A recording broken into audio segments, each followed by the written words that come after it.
Good week. Thank you again for your prayers for Cheryl. And she had another follow up with her surgeon yesterday. And the new knee is doing great. Everything looks good. They took x-rays of the new knee and x-rays of her other leg as well.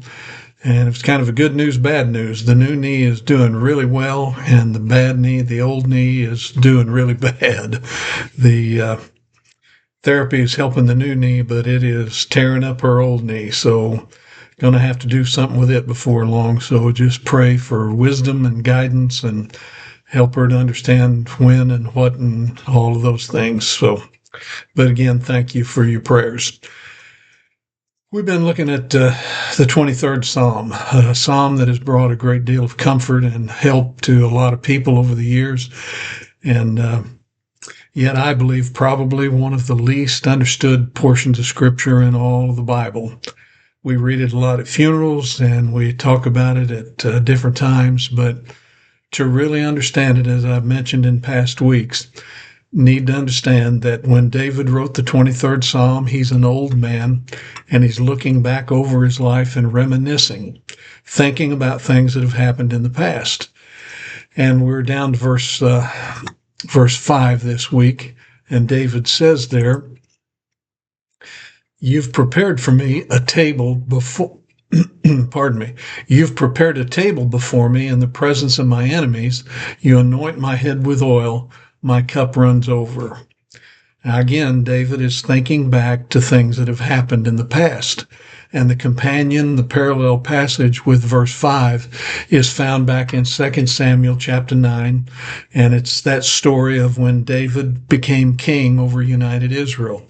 And as he comes to the throne, his first day on the job as king of Israel, he says in chapter 9, verse 1, David said, "Is there any still who are left of the house of Saul, that I may show the kindness of God unto them for Jonathan's sake?"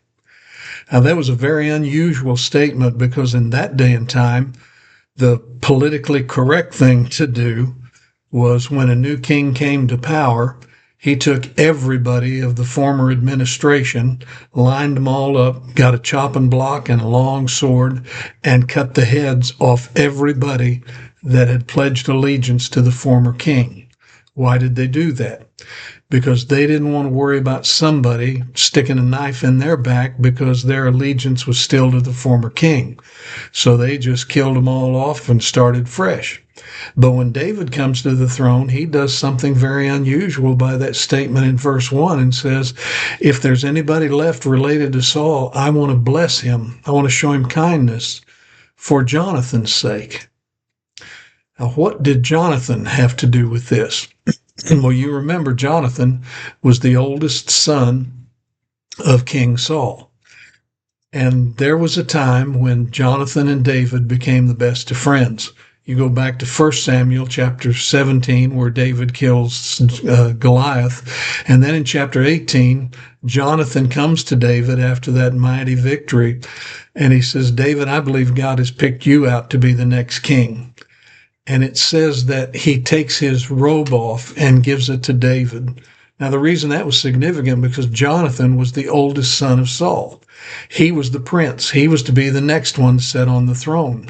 And that robe he wore signified to those around that it was a unique robe that signified him as being the prince and the next king. So when Jonathan gave that robe to David, he was saying to him, I believe God's picked you to be the next king, not me. And it says there that Jonathan made an oath to David. Literally, a covenant is the word King James uses. And the way they made a covenant back in those days, they would make a promise, and then they would take a knife or a sharp flintstone, and they would make a deep gash across the palm of their left hand. You see, the Jewish people believe their left hand is closest to the heart, and when you offer your left hand, you're offering your heart. And so by putting that deep gash across his left hand, he was saying, David, I'm offering you my life, and I'm showing you this is important, and I'm willing to shed blood to prove to you how important this is. And the covenant, the promise that Jonathan made to David was, David, you're a mighty man of war. If anything ever happens to you in battle, I will take care of you. And when you marry and when you have children, you can depend upon me. If anything ever happens to you, I will make sure your family has food to eat, clothes to wear, and a place to live all the days of their life. And the Bible says there that David likewise made a covenant with Jonathan. And David made that same promise and put that scar, that deep gash across the palm of his left hand. And as they stood there that day with their fists clenched and blood dripping between their knuckles, David promised Jonathan, if anything ever happens to you, I'll care for your family. And so now it's years later. Jonathan has died in battle. Saul has died. David comes to the throne and he says, if there's anybody left of the house of Saul, I want to show him kindness for Jonathan's sake. David still had that scar in his hand to remind him of that promise he made. And he became king and he said, I don't care what's politically correct. I made a promise to God and I made a promise to Jonathan that I would care for their family. And so it says in verse 2, 2 Samuel 9, there was a servant of the house of Saul whose name was Ziba. And when they called him to David, the king said to him, are you Ziba? And he said, yes, at your service. And David said to him, is there anyone left of the house of Saul that I may show the kindness of God unto him? And Ziba said to the king, there is still a son of Jonathan who is lame in his feet. And so the king said to him, well, where is he? And Ziba said to the king, indeed, he is in the house of Machir, son of Ammiel, in Lodabar. And David sent and brought him out of Machir, the son of Ammiel, from Lodabar. Now there's a beautiful picture being painted here in the Hebrew language. That place, Lodabar, was a city of refuge. It's where people went to escape the judgment of the law. It's where all the beggars and thieves went to escape society and the pressure put on them. It was where all the cripples and unclean people went to get away from society, because those who were considered unclean or damaged were considered spiritually unclean as well as physically. And if anybody touched them, they in turn would become unclean. And so Mephibosheth, this little cripple boy, is living there in Lodabar, and that word Lodabar in the Hebrew means a place of no harvest. Nothing good came out of there. And so David sends a servant to go and find this little boy named Mephibosheth. And by the way, the name Mephibosheth in Hebrew means destroyer of shame. And so here Mephibosheth is living in shame. David sends a servant to find him and bring him back to Jerusalem, the city of promise, simply because somebody cared about Mephibosheth enough to make a blood covenant in his behalf.